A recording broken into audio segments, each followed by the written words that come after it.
ঢাকার শীতের সকাল। রাজনৈতিক অঙ্গনে নীরবতার আড়ালে জমে আছে অদৃশ্য উত্তেজনা। নির্বাচন সামনে, আর সেই নির্বাচনের ভাষ্য নির্ধারণে আবার ফিরে এসেছে এক চেনা শব্দ, ভারত। বন্ধু না শত্রু, অংশীদার না আধিপত্যবাদী, এই দ্বন্দ্বই যেন বাংলাদেশের রাজনীতিতে ভোটের অঙ্ক কষার সবচেয়ে সহজ সূত্র। ঠিক এই প্রেক্ষাপটে ব্রাসেলস ভিত্তিক আন্তর্জাতিক গবেষণা সংস্থা ইন্টারন্যাশনাল ক্রাইসিস গ্রুপ প্রকাশ করেছে এক গুরুত্বপূর্ণ প্রতিবেদন।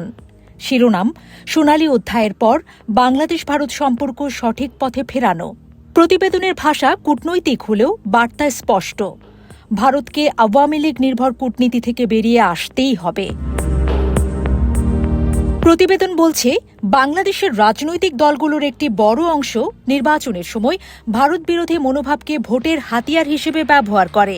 এতে স্বল্পমেয়াদে রাজনৈতিক লাভ হলেও দীর্ঘমেয়াদে ক্ষতিগ্রস্ত হয় বাংলাদেশ ভারত সম্পর্ক। আর এই সুযোগ তৈরি হয়েছে মূলত দিল্লির একপাক্ষিক কৌশলের কারণে, যেখানে বাংলাদেশ মানেই আওয়ামী লীগ আর আওয়ামী লীগ মানেই শেখ হাসিনা।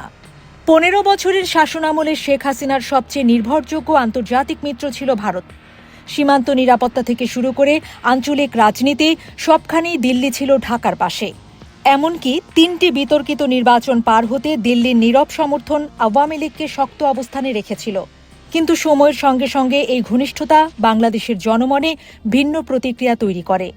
ক্রমেই অজনপ্রিয় হয়ে ওঠা এক শাসকের সঙ্গে ভারতের ঘনিষ্ঠ সম্পর্ক জন্ম দেয় ক্ষোভ, অবিশ্বাস এবং ভারত বিরোধী মনোভাব। 2024 সালের আগস্টে গণঅভ্যুত্থানে শেখ হাসিনার ক্ষমতাচ্যুতি ভারতের জন্য ছিল বড় ধাক্কা। দিল্লি তখন দ্বিধায় পড়ে যায়।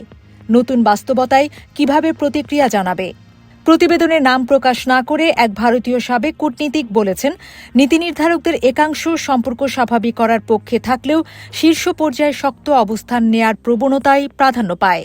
এমনকি বাংলাদেশের অন্তর্বর্তী সরকারের বৈধতা প্রশ্নবিদ্ধ করার চেষ্টা হয়েছিল বলেও অভিযোগ রয়েছে।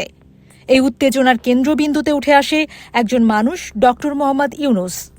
দিল্লির আপত্তি শুধু ব্যক্তিগত নয়, পশ্চিমা বিশ্বের সঙ্গে তার দীর্ঘ সম্পর্ক, চীনের সঙ্গে কূটনৈতিক যোগাযোগ, সব মিলিয়ে তাকে সন্দেহের চোখে দেখছে ভারত। ইউনূস মোদি বৈঠকের জন্য ঢাকার বারবার অনুরোধ প্রত্যাখ্যান করা হয়।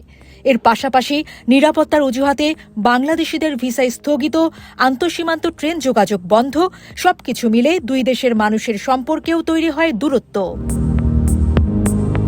এই অবস্থায় ইন্টারন্যাশনাল ক্রাইসিস গ্রুপ মনে করছে 2026 সালের 12 ফেব্রুয়ারির জাতীয় নির্বাচন হতে পারে সম্পর্ক পুনর্গঠনের বড় সুযোগ। প্রতিবেদনের সুপারিশ, নির্বাচনের পর নয়াদিল্লির উচিত নতুন সরকারের দিকে সহযোগিতার হাত বাড়ানো। কিন্তু বিপদ এখানেই শেষ নয়।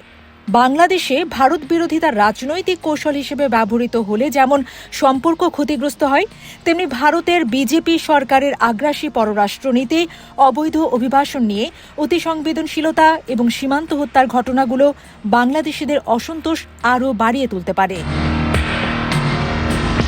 প্রতিবেদন সতর্ক করছে, রাষ্ট্রীয় পর্যায়ে বড় সংঘাতের সম্ভাবনা কম হলেও সহিংস বিক্ষোভ, সাম্প্রদায়িক হামলা, সীমান্ত উত্তেজনা ও বিদ্রোহী তৎপরতা বাড়তে পারে।